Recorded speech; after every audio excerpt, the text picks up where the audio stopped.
UP में राजनेता के बेटे की शादी में सियासतदारों की लगी ऐसी झांकी जिसे देखकर प्रफुल्लित समर्थकों ने फुलाई अपनी छाती। सबसे बड़े सूबे के सत्तासीन नेताओं से लेकर कट्टर विपक्षी व बाहुबलियों ने लगाया तांता। सिद्धांत से बढ़कर स्वार्थ अगर हावी ना होता तो व्यंजनों में इतना स्वाद कहां से आता। वर वधू को आशीर्वाद देने की कड़ी में नेता मंत्री और बाहुबलियों की लगी रही दिन भर जमात, तो वहीं प्रधानमंत्री ने भी बधाई पत्र भेजकर शादी समारोह को बना दिया था खास। जहां सारी शादी के रंग बिरंगे 56 भोग में जबरदस्त राजनीति का मसाला था, मेहमानों में कई ऐसे चेहरे भी थे जिन्होंने स्वार्थ की आंच में सिद्धांत को उबाला था।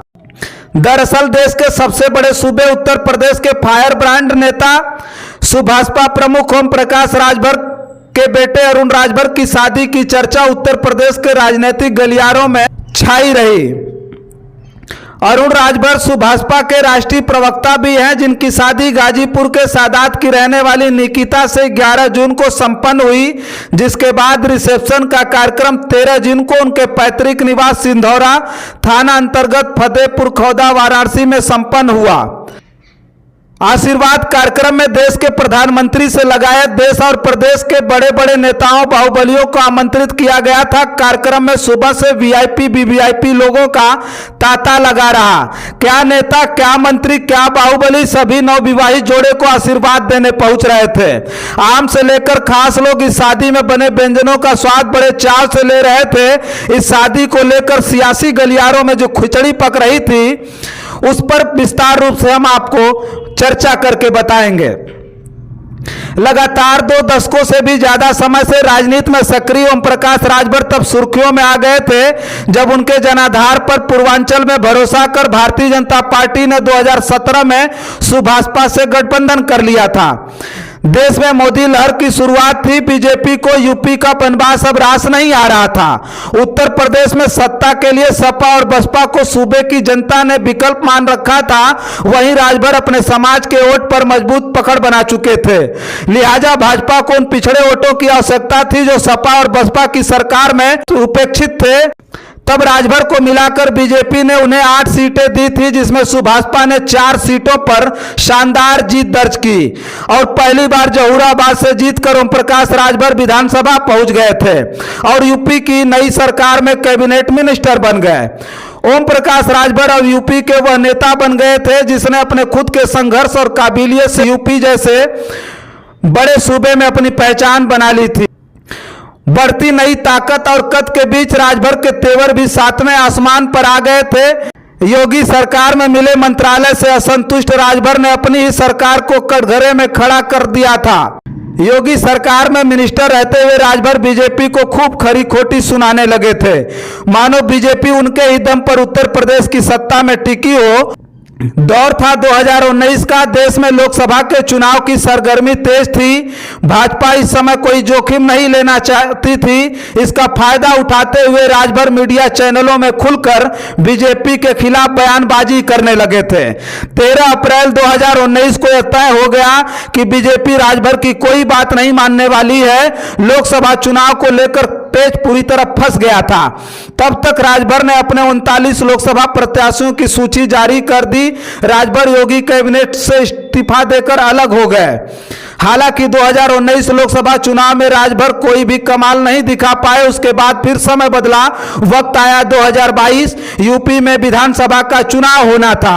राजभर ने छोटे छोटे दलों को मिलाकर भागीदारी संकल्प मोर्चा बना लिया था, जिसमें छोटे छोटे दलों को इकट्ठा किया गया, जिसमें मान्यवर कांतीराम साहब का नारा भी शामिल हुआ। वो नारा था, जिसकी जितनी संख्या भारी उसकी उतनी हिस्सेदारी। इसको लेकर यूपी की सियासत में राजभर ने अपनी पकड़ और मजबूत बनाना शुरू कर दिया। साथ ही अन्य बड़ी पार्टी और नेताओं से साठगांठ करते हुए भागीदारी संकल्प मोर्चा की छोटी बड़ी रैलियां सियासी गलियारों में चर्चा का विषय बनने लगी थी। उनके प्रमुख सहयोगियों में जन अधिकार पार्टी के राष्ट्रीय अध्यक्ष बाबू सिंह कुशवाहा, एआईएमआईएम के असदुद्दीन ओवैसी, अपना दल कमेरावादी की कृष्णा पटेल व पल्लवी पटेल शामिल थी। ऐन वक्त पर राजभर अपने इन सहयोगियों से अलग होकर समाजवादी पार्टी से गठबंधन में आ गए। उत्तर प्रदेश में में समाजवादी पार्टी जो बीजेपी के खिलाफ टक्कर देने वाली एकमात्र पार्टी ही मानी जा रही थी, जिसके सबसे बड़े सहयोगी राष्ट्रीय लोक दल के बाद राजभर को 16 सीटें मिली थी। राजभर बीजेपी पर इतने हमलावर हुए कि यूपी के सीएम से लेकर देश के प्रधानमंत्री को क्या कुछ नहीं बोला। बंगाल में ममता बनर्जी की पार्टी ने उस वक्त एक नारा दिया था, खेला होबे, जो खूब ज्यादा सुर्खियों में रहा। ठीक उसी नारे से मिलता जुलता नारा राजभर ने उत्तर प्रदेश विधानसभा चुनाव में दे दिया। बोला, खदेड़ा होबे। अपनी मस्करी और बड़बोलेपन के लिए मशहूर ओम प्रकाश राजभर को अब आभास हो गया था कि यूपी में तख्ता पलट होगा। अखिलेश यादव योगी आदित्यनाथ को हराकर मुख्यमंत्री की कुर्सी हथिया लेंगे और उनके कुर्सी के बगल में बैठने का सुनहरा मौका हमें ही मिलने वाला है। लेकिन राजभर के अरमान धरे के धरे रह गए। भाजपा ने शानदार प्रदर्शन कर एक बार फिर यूपी को जीत लिया था। योगी का लगातार देश के सबसे बड़े सूबे में दूसरी बार राज तिलक हुआ। राजभर को बिल्कुल अपने समानांतर कुर्सी देने वाले अखिलेश यादव का यूपी के सत्ता में लौटने का सपना चूर चूर हो गया था। गठबंधन में शामिल होकर केवल बड़ी बड़ी बातें करने वाले राजभर वाराणसी शिवपुर सीट से अपने बेटे अरविंद राजभर को भी नहीं जिता पाए। चुनाव के दौरान ऐसा लगता था मानो राजभर के भरोसे पूरी समाजवादी पार्टी है। अखिलेश राजभर के सहारे यूपी में सरकार बनाने निकले थे। हुआ भी वही। अपने मोमिया मिट्टू बनने वाले राजभर ने विधानसभा के अंदर कह दिया कि सपा के विधायकों की संख्या उनके वजह से है, ना कि अखिलेश और समाजवादी पार्टी के जनाधार का कमाल है। वहीं जिसके लिए ओम प्रकाश राजभर यूपी के राजनीति में मशहूर हो चुके थे, सत्ता ना मिलने पर राजभर को अखिलेश और उनका समाजवाद कांटों की तरह चुभने लग गया था। राजभर समझ चुके थे कि अब सपा गठबंधन में यूपी ना जीत सके तो अखिलेश और उनका समाजवाद किस काम का।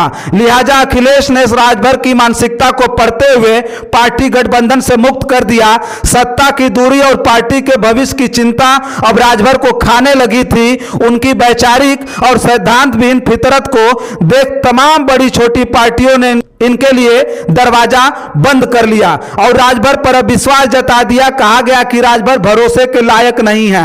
विधानसभा चुनाव बीतते ही राजभर की पार्टी में फूट भी शुरू हो चुकी थी। सबसे पहले बगावत करने वालों में शशि प्रताप सिंह थे, जो उनके साथ 17 साल साये की तरह रहे। बताया जाता है कि उनके जाने के बाद राजभर को बड़ा झटका लगा था। उनके जाते ही राजभर डैमेज कंट्रोल में जुटे ही थे कि पार्टी के कई बड़े नेताओं ने एक साथ इस्तीफा दे दिया। राजभर से बगावत कर शशि प्रताप सिंह ने आरोपों की बौछार करते हुए अपनी अलग पार्टी का गठन कर लिया।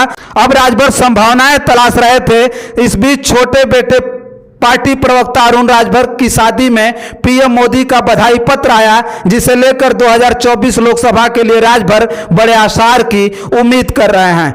वहीं राजभर के यहां भोज में बीजेपी के बड़े बड़े नेताओं और बाहुबलियों की उपस्थिति राजनीतिक गलियारों में चर्चा का विषय बनी हुई है। बीजेपी यहां कांग्रेस मुक्त भारत का नारा लेकर सत्ता में आई थी, वह नारा विफल होता हुआ नजर आ रहा है। देश के अधिकतर सूबे में कांग्रेस वापस सत्ता में बड़ी तेजी से लौट रही है, जिससे घबराई भाजपा किसी से समझौता कर सकती है, ऐसी उम्मीद भी लगाई जा रही है। पहले जहां राजनीतिक गठबंधन सिद्धांतों और मुद्दों पर होते थे, वहीं आज परिवेश बदल गया है। यहां अब सिद्धांत विहीन और निजी स्वार्थ की राजनीति का बोलबाला है। राजभर के बेटे और बहू को आशीर्वाद देने प्रमुख रूप से बीजेपी के प्रदेश अध्यक्ष भूपेंद्र सिंह चौधरी, डिप्टी सीएम केशव प्रसाद मौर्य, राज्य मंत्री स्वतंत्र प्रभार गिरीश चंद्र यादव, समाजवादी पार्टी के नेता पूर्व मंत्री राम गोविंद चौधरी, पूर्व मंत्री ओम प्रकाश सिंह, बाहुबली विजय सिंह, बाहुबली धनंजय सिंह सहित सैकड़ों यूपी की नामचीन हस्तियां राजभर के छोटे बेटे के शादी के रिसेप्शन में उपस्थित हुई थीं।